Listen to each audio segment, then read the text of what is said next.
Welcome to our final ESOP webinar. Next month, we're going to be talking about selling your business to someone on your team. That will be July 17th at 3 Central.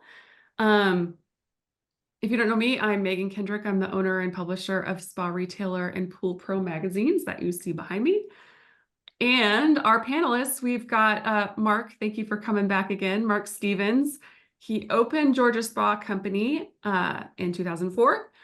They have grown to 7 locations in the Atlanta metro. And then in 2013, Mark converted his company to an ESOP and now serves on the board.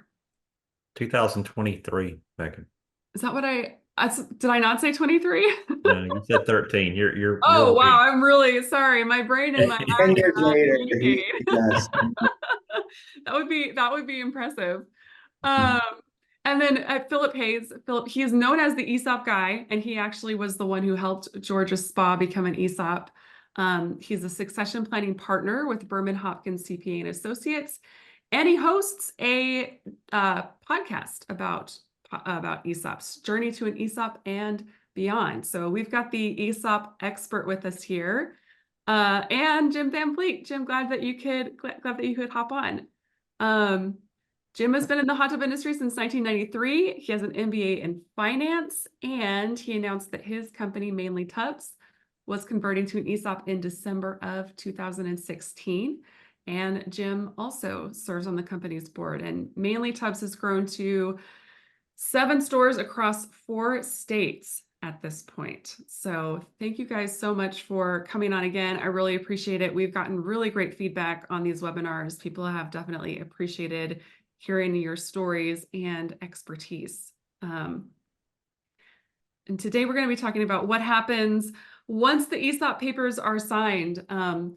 Mark and I were talking beforehand, and this may be the part where you feel like you can kind of put things on cruise control, but he was saying this might actually be one of the most important parts of the entire process. So I guess let's start with just the logistics of notifying your team. I mean, when should that announcement be made? And I imagine it looks a little bit different for everybody, but how should you let people know what's happening? We We were were the first to go, so I'll be the first to go. And one of the things you do after an ESOP is you play golf, and so I apologize, I'm a few minutes late, but I'm coming from the golf course. So there is a life after ESOPs close, everybody.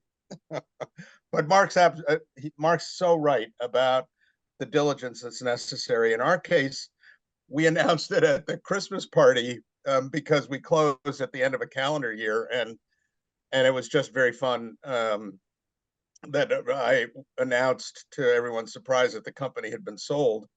And a lot of people have done it this way, so I did nothing original. It was just fun to do it this way. And I said, and tonight I'm going to introduce you to the new owners of Mainly Tubs. All you need to do is look to your left and look to your right and shake the hand of everybody else in the room, because you all now own this company together, which is a little bit of an overstatement, of course, but that's a fun way of conveying what is and should be a very happy event for employees. Jim, do you think that did people inside the building, some people inside the building had to have already known that this was happening, but do you think that most of your employees anticipated that something was in the works, or was it a surprise? We kept it very secret. There were, as we have discussed in prior sessions here, Megan, there were 2 other employees who had to be on the inside in order to ensure that not only we could give a vote of confidence to the outside world who were seeking to value the company and become trustees, that we were beyond one person competence, if you will. And so there were a couple, but I think beyond that, it was very much a secret for us. And there was a lot. There was gasping when we said we'd sold the company, and I took 30 seconds before I decided to tell them who it was the new owners were. But that was just my theatrical self there. Yeah. Yeah, Yeah. ours was a little different. We sold April 30th, May 1st of 2023. So we were we had planned and we were very strategic. This was a major concern. Our executive team was in, they knew. So they had actually briefed the trustee and some other people that were involved. Phil was involved in that. And Phil's group worked with us real close to sort of come up with a strategic communication plan and how to roll this out, because rolling out is super, super important. And we knew there was going to be a lot of confused looks on everybody's faces. So we had an employee day scheduled. So we rolled it into that, and we did a town hall meeting after the announcement. So everybody, we brought some experts in. They could ask questions, they could answer questions. We had some presentations, just to get them an idea of what an ESOP was and how they were going to participate in it. And then after that, we had a big lunch, and then we had a team building exercise for a build a bike for the Boys and Girls Club of a local place. So we tried to roll it all into one day of festive and stuff like that, but we wanted to get the big business part out early. And I think, we were talking earlier, but there was a lot of people inside the building that were suspicious because there was a lot of players that were coming in and out of the business that had not been around before. And when they start seeing that, they sort of knew something was up. They assumed we were selling to a investor or to a private company or public company. So there was a lot of bets going on of what's going on. Only a few of them got it right. So I think the executive team did pretty good about keeping it under wraps. But yeah, I think it's got to be a planned event. You have to plan for it, and then you have to plan for what's going to happen over the next 2, 3, 4 months after that. And I'm sure Jim did the same thing. And it's just, you can announce it and then walk away from it, and it doesn't get the pop that you want. So I think we've tried to be, everything we do has something to do about ESOP. In our newsletters and our company internal newsletters and our communications, it's all about educating and talking about ESOP. So Yeah, it's interesting because you talked about all of the education that you guys had to go through in order to go through this process. But yeah, now it's a little bit reversed. Now you've done your learning, but now you need to pass that knowledge on to your team so that they feel comfortable in the jobs that they have still. yeah, and it could be a lot. There's you don't want to overwhelm them, right? You don't want to overwhelm, because just like myself, I was overwhelmed when I first was introduced to it.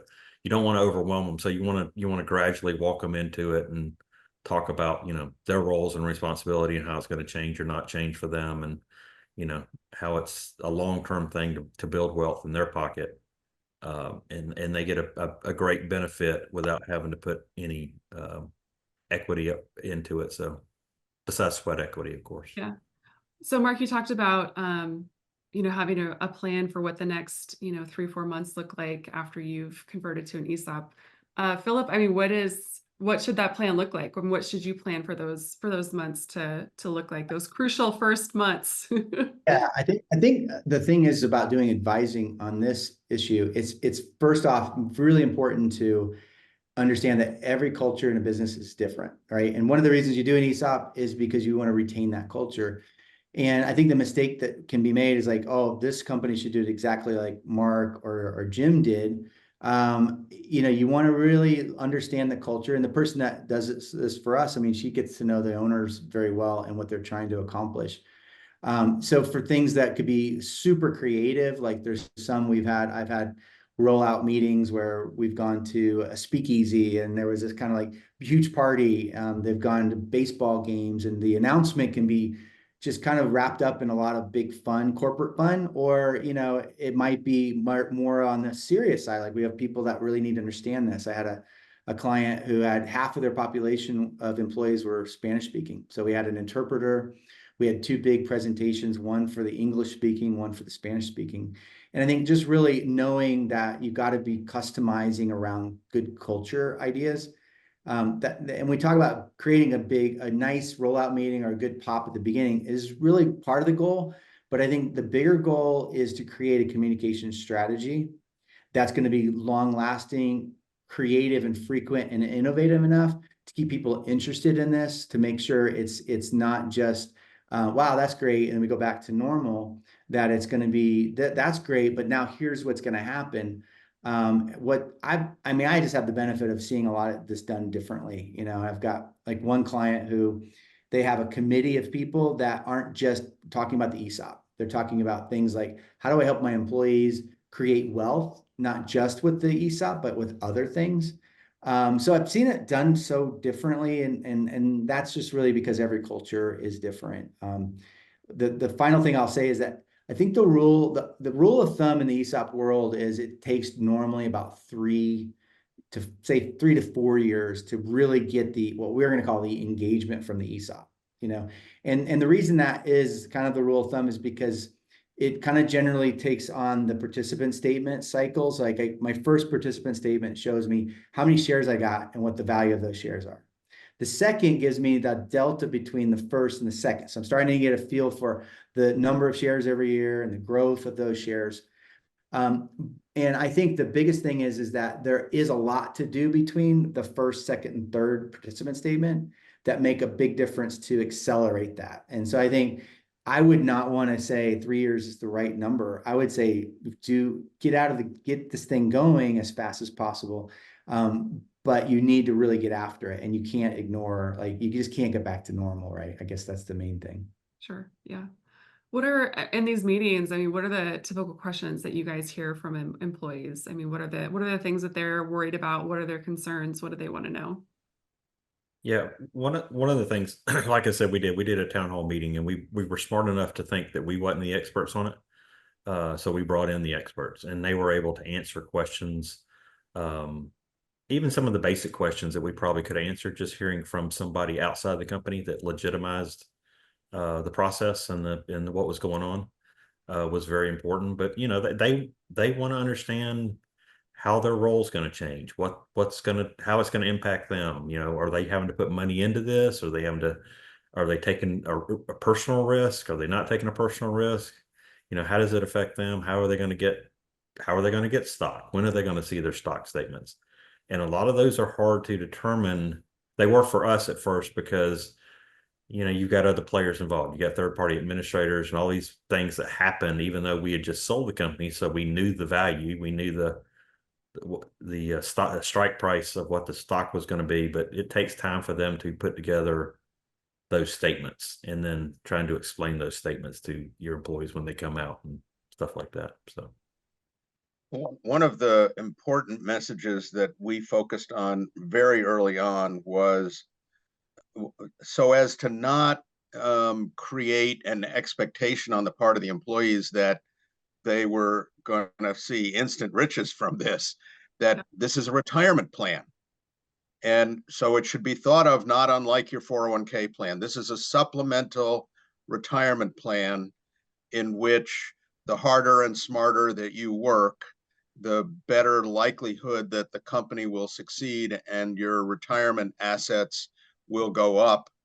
And so we didn't want to paint a real short-term benefit kind of environment. We wanted them to be thinking long-term, and we continue to focus on that. And in our case, we have a very young population relative to many ESOPs, so the younger people don't necessarily understand the advantages, and Mark's method and other methods of educating younger people who don't have a lot of experience in these kinds of things is a very, very valid approach. And we didn't do it probably as well as we should have, but we had a very young population who largely believed that we were doing something good for them.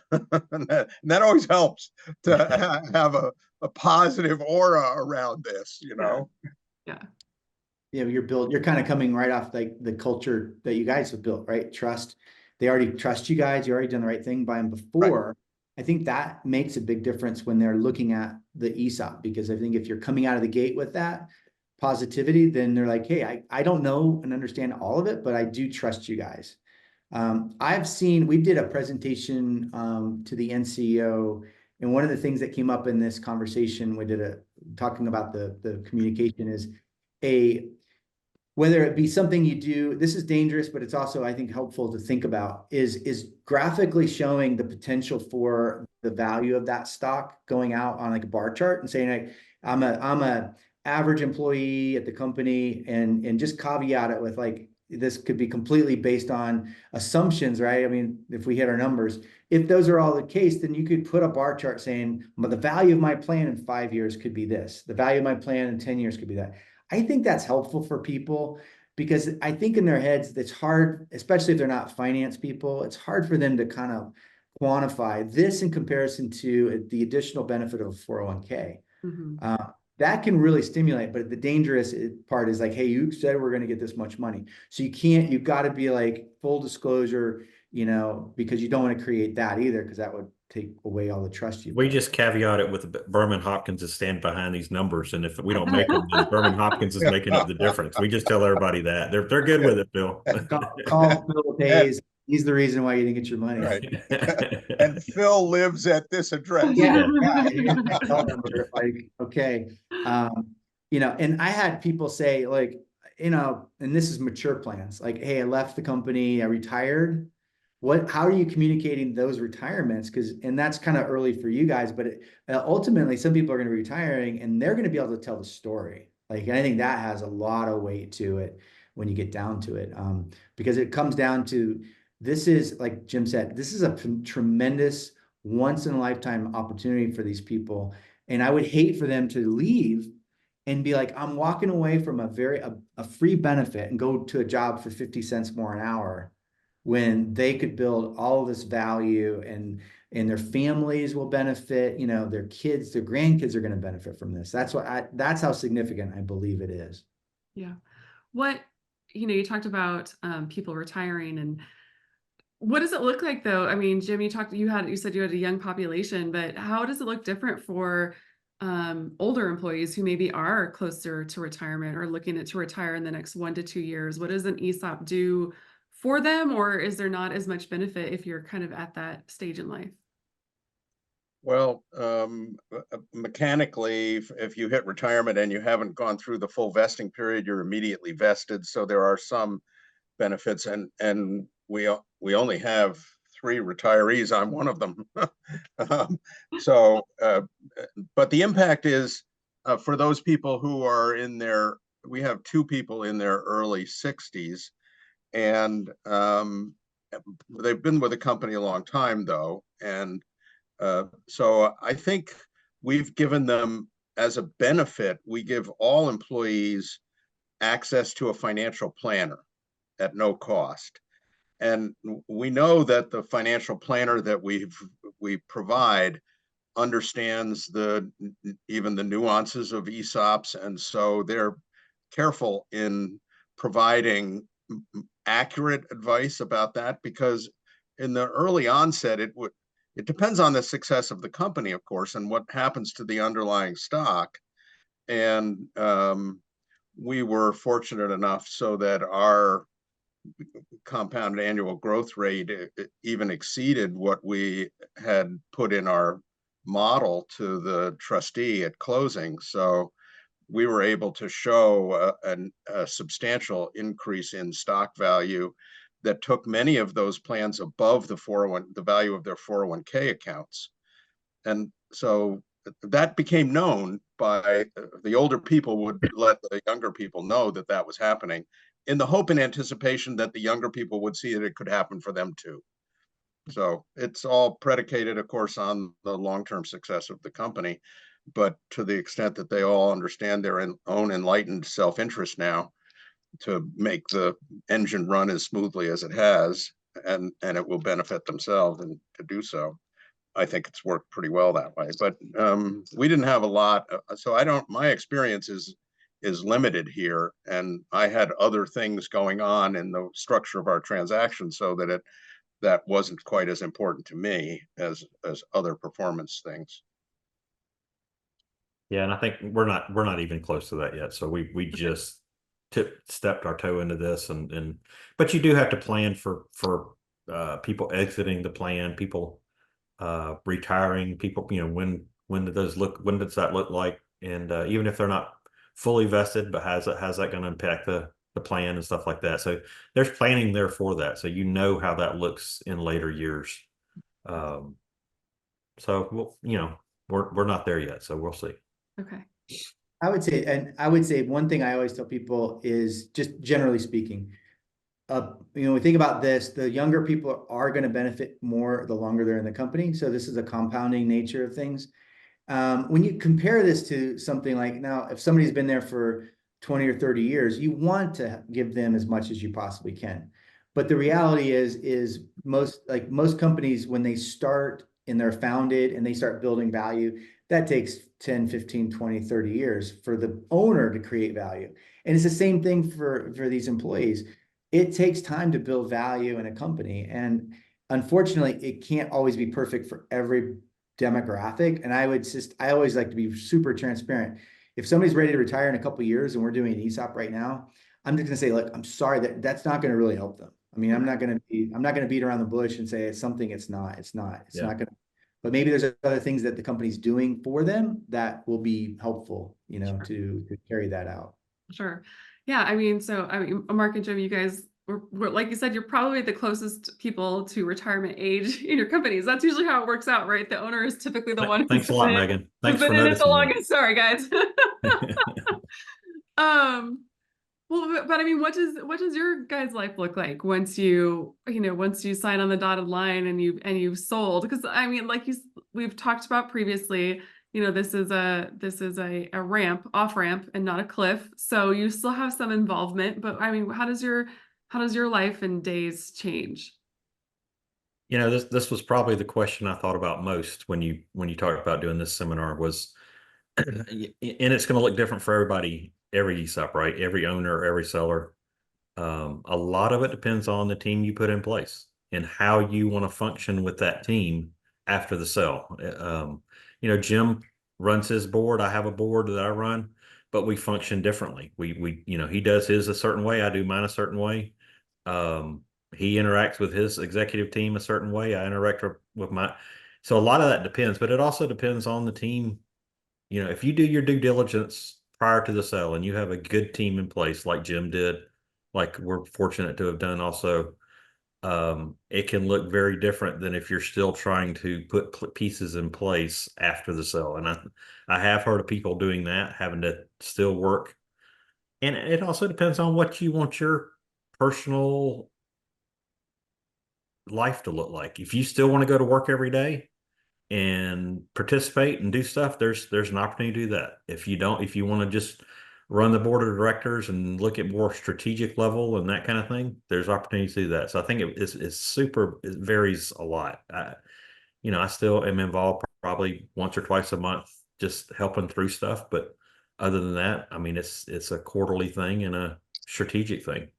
So it's important to know in our case, I'm the only insider board member. I'm not an insider anymore. I guess definitionally, I'll always be an inside director, but all the rest of the directors are outside directors. And my life has become as much managing the board and getting really good people to all understand what it means to be the governing body for this enterprise. And some of that is a big education in our industry for these people, most of which are non-industry people. So there's a lot of time spent on that. And these people, if you get, and I know Mark has good directors, but if you get good directors, they're going to be independent. They're going to push and want to understand and ask new questions that might not have been asked before. So Mark and I both have to be ready for that. It's not just the status quo continues and management gets to run the company the way they have in the past. The new directors and new independent directors put a different focus on what we do operationally, and that's people have to adapt to that. I've had to adapt to that. I don't have control anymore. I have to seek consensus all around the table. And so that's very new and different for an entrepreneurial owner. Yeah, and I think to Jim's point, we were the same way. We wanted to diversify our board. We didn't want a lot of insiders. We wanted people from different industries, different owners, different levels in business. So we were very strategic about picking board members that were good business people, not necessarily retailers, not necessarily from the hot tub industry, but just good retail, just good business people that understood how to read P&Ls, how to, how to read financials, how to understand direction of business. And that's more of the way we placed it and put our board together. So Jim's right. Having to bring them up to speed on our particular industry and our stuff like that is,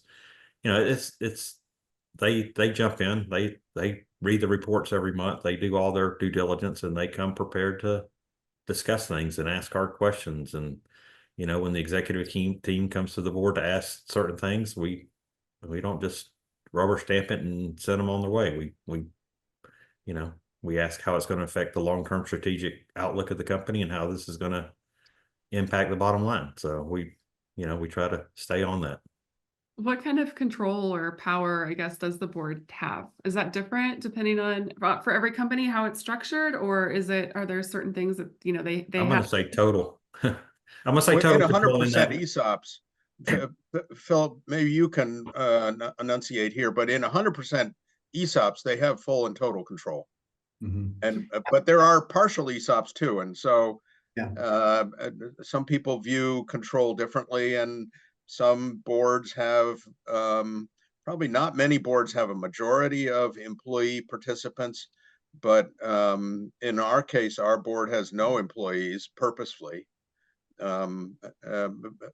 Phil, speak to that maybe. Yeah, absolutely. So it's a good thing to talk about, because a lot of times people are a little confused about the governance. The first thing is, when we say control, what we mean by that is we sold controlling interest in the company. So the trustee, who's the buyer, is buying a controlling interest, which is more than 51%. So when we talk about control, that always means if I don't have an ESOP and I own more than 51% of the company, I'm in a control position. And then there's an effective control premium in the valuation that gets put into play. In exchange for that, the trustee would negotiate the requirement of having at least one independent board member. So everything gravitates towards the board of directors controlling and managing, not managing the day-to-day, but managing and oversight of the company, so that the Department of Labor and the trustee can say, hey, the company is actually run by this board. If it's not a controlling sale, then there's not a requirement for an independent board member.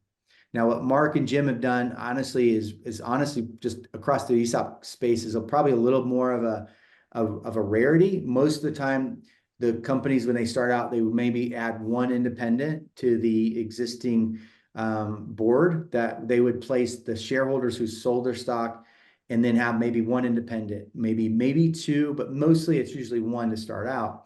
But I think both of them have just embraced the idea that we're going to get more out of having an independent board to help elevate the business. I think part of the fear that some owners have is suddenly they were in control of everything that happened, and now you have all these people telling you what to do. And that's a fear that's based on some other things, but it's probably not a great business decision to just stay in that place, right? So I think we have the opportunity to elevate a board, incorporate people that can really help kind of get great value out of the company.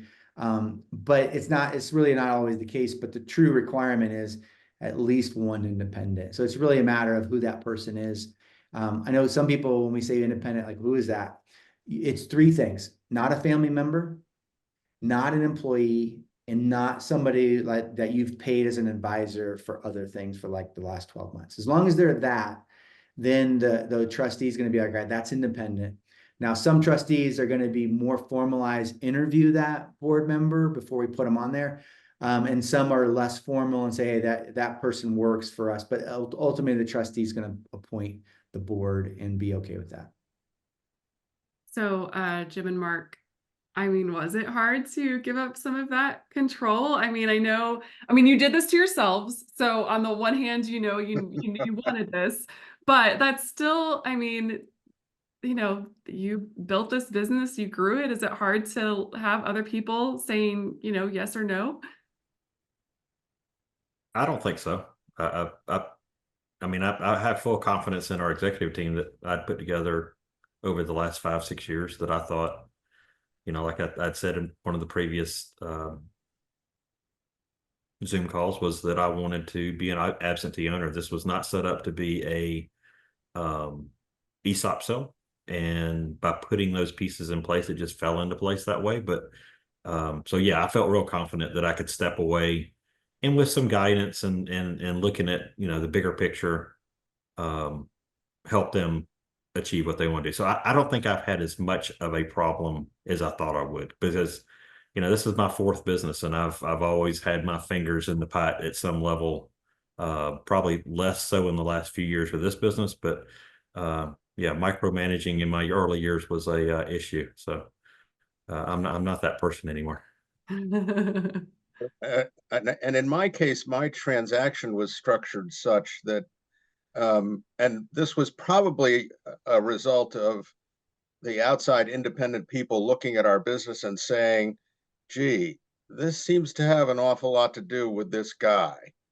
And I thought it didn't have as much to do with that guy, but one of the things that I had to negotiate was what my ramp could look like. And so the combination of the bank, who was willing to do 40%, and the trustees who were willing to be the trustees and negotiate a price that I was happy with, said, you've got a 3-year employment contract, Jim.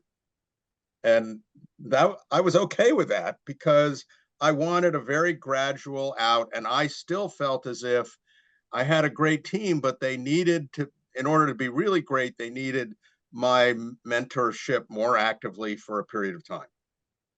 So Mark, you kind of were already preparing to step away and kind of did that more or less after right away. But Jim, you stayed on in a more direct role than going for those first 3 years at least. Right. But part of my job was to find the right CEO eventually who would take my place. And so that takes time. I'm sure, Phil, you've seen all kinds of transactions that happen, and it's not just an easy fall. Mark happened to have chosen so well for his second in command, that it was just an absolute natural for Josh to take over. I didn't have that, and so Mark got an A+. But the one thing, the beauty of ESOPs is that you have the ability to flex into a succession plan. And I just had a call today with a company. I like that. That's a great statement. Yeah, flex just into. Yeah, I mean, because sometimes you're just not there. You want to do it, and some people hold off. Like, I don't have the right leadership team. I'm like, and that, of course, that can make sense and all that. I don't want to say that you shouldn't, but at the same time, if you're ready to transition ownership, the succession plan can be more successful if you do an ESOP for a couple of reasons. Number one, you have a tool to use to get them more connected to the business that otherwise you don't have. And I think you leverage those tools in a succession plan and kind of flex into it. And if you're going to do it anyways, it just kind of helps. But you don't want to walk away from that seat until you got the right person in there either. I mean, that would be definitely irresponsible to the ESOP, but also just bad for the seller, because then like, hey, am I going to get my money out of this thing? So those are things I've seen completely zero, no succession planning to 100% succession plan. So everything in between I've seen, and they've all been successful ESOPs because we've taken a lot of time to talk about what's going to happen, and like Jim's case, that was a good plan. 3 years, that's going to work. So that's part of the deal. And one of the things I thought about in that first 3 years was the evolution of my board. And was it possible that I could bring somebody into the board as a sidestep towards eventual CEO? And that's what actually happened. And that happens in normal businesses that you read about. A board member will take over and become the active CEO as from a board seat. And that's what happened in my case. And this was really good for a lot of reasons, not the least of which was everybody got to know this director. The director got to know the business. And once it was clear to all that this was a succession opportunity, it was the smoothest transition that anyone could hope for, having structured it the way I did. Yeah, that makes a lot of sense. I think something that business owners struggle with sometimes too is, I mean, this is their business is what they do. It's who they are. It's their life, their hobby. It takes up 100% of their time. And I think sometimes the thought of that not being a part of their life is really hard. And I think sometimes prevents people from moving forward with things when they should. So I guess I'm just curious for you guys, like I mean, how is life post selling your business? I mean, is it everything that you had hoped it would be? Was that, I mean, you've kind of answered this in some ways, but I mean, was that hard? It's more. It is more than I ever expected in my particular case. The company's been hugely successful. The camaraderie has improved. I still am. People want to listen to what I have to say. That's pretty unusual for an old guy. But for my personal life, it's been fantastic. So I would say it was the first time I really found a lot of balance in my life was in the last year of my CEO stature, the transaction having already happened, and moving into succession for CEO. We happened to find the absolute most wonderful fella who's doing it and still is. And so that for me allowed the dream that I had, that the employees that at every level could be enriched by their continuing work for a company they already made successful together. So I don't know, I just over the top with this whole thing. Oh, Mark, you're on mute. You did. This was an area I was a little concerned about when we were thinking about, as the days were getting closer to the actual transaction day, right? But then I had a good friend of mine come to me and say, you know what, Mark, you don't have to have a plan for it. I'm a big planner. I like to have everything laid out. I like to know what's coming next. And I really didn't have that when I sold the business. It was, okay, I'm going to do this. I'm going to be, help with the company, run the board. I stepped into helping Dave Riley do some Gemini meetings and moderating some meetings with him. That's worked out great. So I still got my toe in the industry a little bit, but I think you stay busy. There's a lot of stuff out there. You just stay busy with all kind of other stuff. And if I want to get back in and do some consulting or do some stuff like that, the opportunities are there. But for me, I don't right now. I'm still trying to figure it out. I'm not. I'm just a year out of the sale, so I've just taken a bunch of time to figure out what's next, and I'm very happy with what my decision. Very, very happy. And, had great. Look, we had a great team to help us through the way. Phil was the number one. He was my quarterback, and just to have Jim and to lean on, and Phil and those kind of people, that assured me that it was okay and it wasn't going to be. I didn't have to have a plan after the sale for what I was going to do, because something was going to come. Yeah. So. Yeah, well, that's great. I mean, yeah, that can be, not having a plan for some of us is a scary thing. So I can relate to that. But yeah, it's okay to sometimes not have a plan. That's great. So again, if you guys have any questions, please drop them in the Q&A. And you guys both did 100% ESOPs. We have not talked at all about, not 100% ESOPs. I don't want to get I don't want to get too far in the weeds on that, but it is something that has come up as I've talked to people in the industry as something that they are interested in and want to learn about. So, I mean, Phil, do you mind giving us a little bit of a just, here are some other ESOP options if you don't want to do the 100% route? Yeah, and it's something that what I would just say in general, the topic itself, I find it interesting. Sometimes people, when they come to me and we start talking about it, they already have in their mind, I want to do this, like whether it's 100% or a partial. And I always wonder, like, how did you come up with that? Because the business planning side, I think it has to start with some business planning to determine the goals and objectives of the selling shareholder or shareholders. It's like, it's not always motivated by I'm ready to get out of the business. It may be motivated by I'm ready to get some chips off the table. I want to start the process of getting some of my people involved.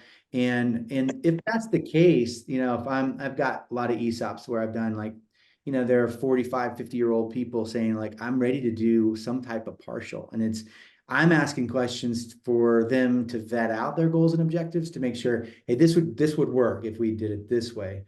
Now, keep in mind, there's a lot of variation in this, and there's some technical things that are a little different between 100% and when I say a partial. Now, a partial can be, I sell obviously a percentage of the company. I could be 10%, 20%, 30%, all the way up, whatever the number is. And we talked about control versus a non-control sale. With a partial that's less than control, the first consideration is I'm going to be hit with a discount for lack of control if it's less than 51%. So that's going to be a valuation question. That's why I'm saying that needs to be planned out. If they were trying to do a 49%, why wouldn't they just do a 51%? So some of that stuff kind of gets discussed. The other consideration are things that people don't hear much about, and these are the non-leveraged ESOPs where you're doing a contribution of stock, and you can do that on a non-leveraged with redemption or a non-leveraged without redemption. So what that really means when we say non-leveraged, the first thing is that we're really not putting any debt on the company. So that leverage versus non-leverage is just about, is the company borrowing money to buy them out? Typically, a non-leveraged ESOP is where you're thinking, I want to get something started, but I might be in a position where the valuation is way lower than what I want it to be, but I'm willing to do like a 2 or a 5% contribution.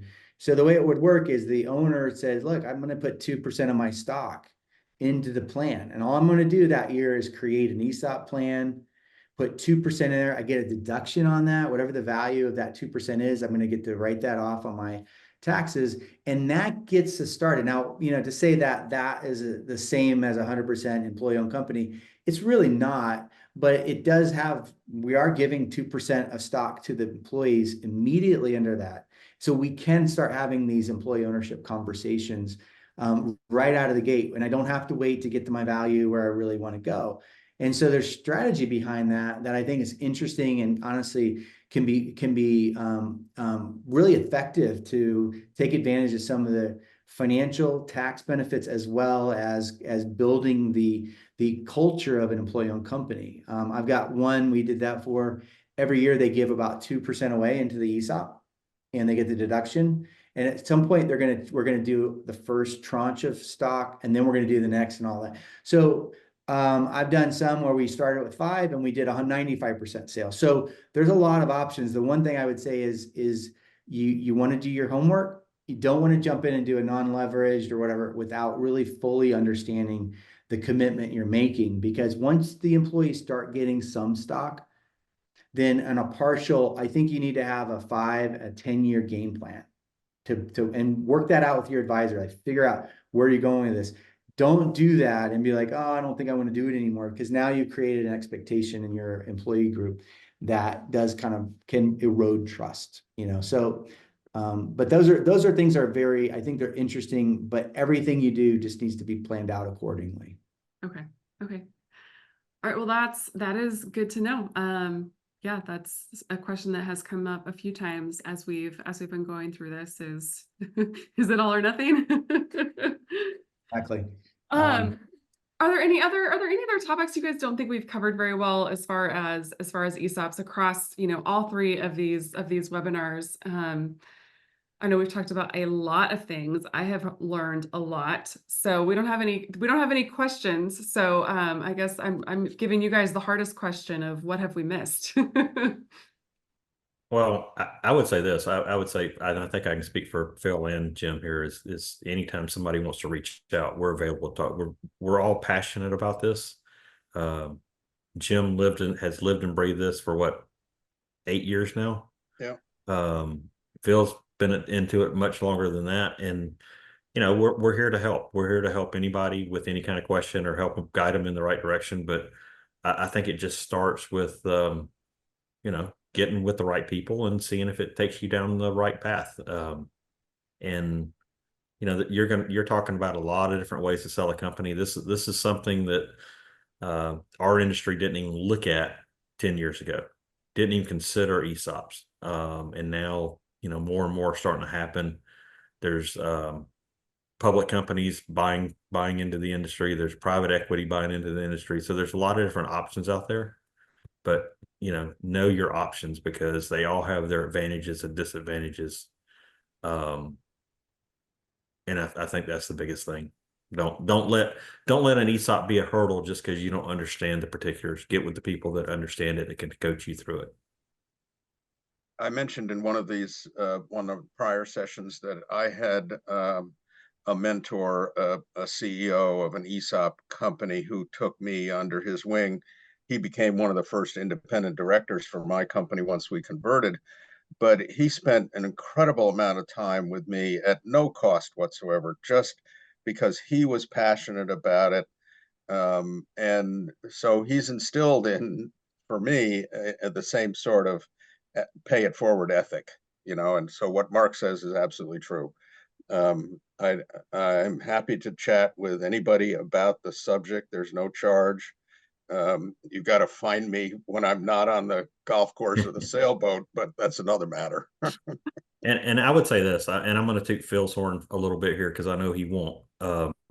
If you really want to dive into this and start taking baby steps, pull up his podcast, The ESOP Guy. Because there's hundreds.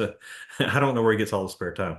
There's hundreds of podcasts about this subject, and he can literally talk about things that you don't have to go through all of them, but you can start the process and listen to a few and see if it intrigues you. So thank you, Mark. Appreciate that. Yeah, I think there's a lot of questions that get asked that we could jump into. I know we have a ton of time, but I think the one question I would finish with is, I get asked this question almost every time I do one, is what happens if my company has a downturn? What do we do? And the bottom line is a couple of things. First off, every company is going to ebb and flow. Every company is going to have, the economy is never going to be, static. And as much as we'd want the forecast to always be, we're always hitting that like growth, it doesn't work that way. Reality is that there's going to be ups and downs. The main thing is, first, that you've got to build the plan to be sustainable with an ebb and flow. So one of the things we do is we test the cash flows to make sure that they're stress tested. And if the forecast is off, like how much can we be off before we have an issue? ESOP has an advantage over every company because they're getting the tax benefit of not paying income tax. So that's going to insulate some of the issues of the up and down.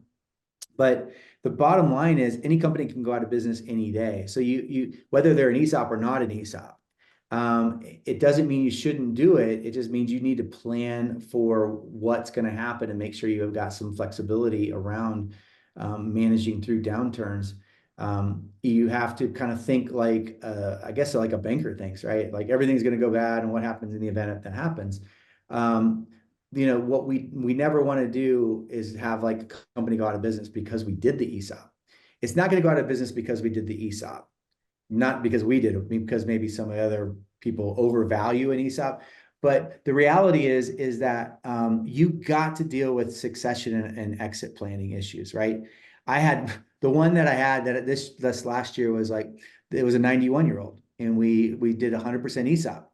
And I kept thinking, in the back of my mind, I'm like, that's a long time to hold on to the shares. Really? Yeah, and they had bonding and they had different things. People are like, what is going on?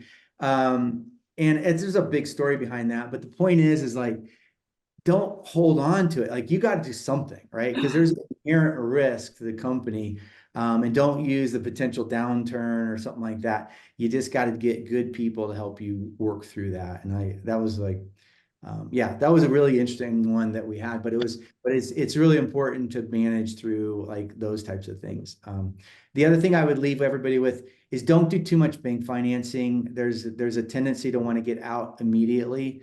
The banks are not going to be as flexible if there is a downturn. So having, an appropriate amount of senior debt with the seller note is a good mix. I have had a client go through really hard times and the banks, they don't mess around. I mean, they want their money and they're going to pull every lever to do that. So that's kind of what I would leave us with today is like, those are things that we need to think, really realistically about how this is going to go out in the future for the company. Yeah. Well, thank you guys so much for doing this again. I really appreciate it. Thank you for everyone who has participated, either live or have watched it afterwards. Yeah, thank you so much. This has been really great. So have a great day, and we'll see you back in July 17th for our next succession plan topic. Excellent. Thanks, Megan. Thanks, guys. Thanks, Megan. Bye. Bye.